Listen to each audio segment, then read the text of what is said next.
जानते हैं, किसी समाज की असली ताकत उसके बड़े बड़े कानूनों या सिस्टम में नहीं, बल्कि हम लोगों के रोज के छोटे छोटे कामों में छिपी होती है। चलिए, इसी सोच को थोड़ा और समझते हैं। तो सवाल ये उठता है कि आखिर एक समाज को क्या चीज बांध कर रखती है? सरकार? अर्थव्यवस्था? हाँ, ये सब जरूरी है, पर असल बुनियाद कुछ और ही है। कुछ ऐसा जो हम सब हर दिन या तो करते हैं या फिर नहीं करते। और वो जवाब है सिविक सेंस। इसे ऐसे समझिए, ये वो अनलिखे नियम हैं, वो बेसिक समझ है जो एक साफ, सुरक्षित और सम्मान से भरा माहौल बनाती है हम सबके लिए। यही वो गोंद है जो हमें एक साथ जोड़ता है। अच्छा, तो ये सब शुरू कहाँ से होता है? चलिए इस सफर के पहले पड़ाव पर चलते हैं, जागरूकता की नींव। ये सब कुछ ना बस दिमाग में एक छोटे से बदलाव से शुरू होता है। और वो बदलाव है ये एहसास कि पब्लिक स्पेस मतलब मेरी भी जिम्मेदारी। जिस पल ये सोच हमारे अंदर आती है ना, सिविक सेंस का बीज उसी पल लग जाता है। ये सिर्फ सरकार की या म्यूनिसिपैलिटी की जिम्मेदारी नहीं है, नहीं, ये हम सबकी जिम्मेदारी है। तो सवाल यह है कि ये जो जागरूकता है, ये असल में दिखती कैसी है? देखिए, इसमें कुछ चीजें आती हैं। अपने अधिकारों और साथ ही साथ अपनी जिम्मेदारियों को समझना, ट्रैफिक जैसे बेसिक नियमों का पालन करना, और अपने आस पड़ोस में क्या चल रहा है उसकी जानकारी रखना।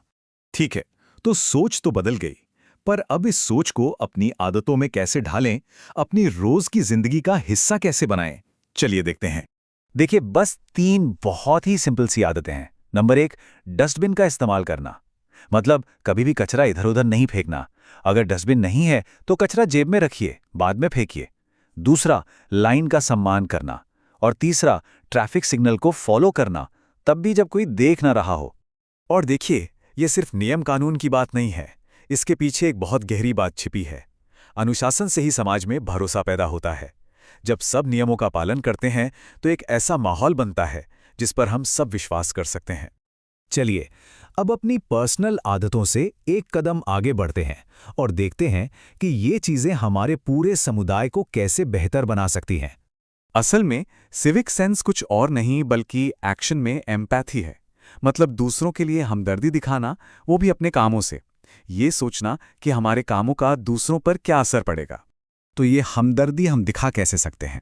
कुछ आसान से तरीके हैं, जैसे पब्लिक में सबसे तमीज से बात करना, बुजुर्गों या जरूरतमंदों की मदद कर देना, फालतू का शोर शराबा ना करना, और पार्क जैसी पब्लिक प्रॉपर्टी को अपना समझकर उसका ध्यान रखना।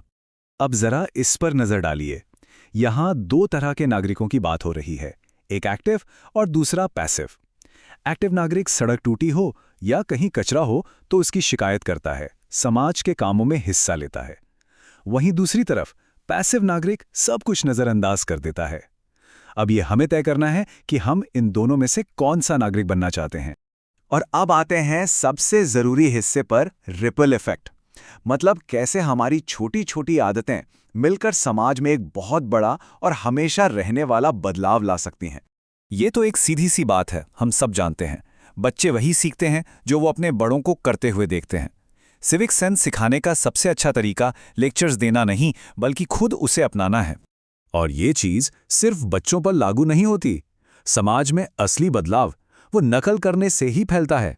जब हम कुछ अच्छा करते हैं तो हमारे आसपास के लोग भी उसे देखकर सीखने लगते हैं। तो ये सब शुरू कहाँ से होता है? कुछ बहुत बेसिक चीजों से। पहली बात, कचरा मत फैलाइए। ये अपने आसपास और वहां रहने वाले लोगों के लिए सम्मान दिखाने का सबसे आसान तरीका है। दूसरी बात, लाइन मत तोड़िए। ये सिर्फ अपनी बारी का इंतजार करना नहीं है, ये दूसरों के समय का सम्मान करना है। और तीसरी, पब्लिक प्रॉपर्टी को नुकसान मत पहुंचाइए। ये पार्क, ये सड़कें, ये सब हमारी अपनी धरोहर हैं। ये 3 ना मिलकर एक बहुत बड़ा हाँ बनाते हैं, एक बेहतर समाज के लिए। तो आखिर में बस एक सवाल सोचना है, वो कौन सी एक छोटी सी आदत होगी जिसे अपनाकर हम अपने हिस्से की वो पॉजिटिव लहर पैदा कर सकते हैं।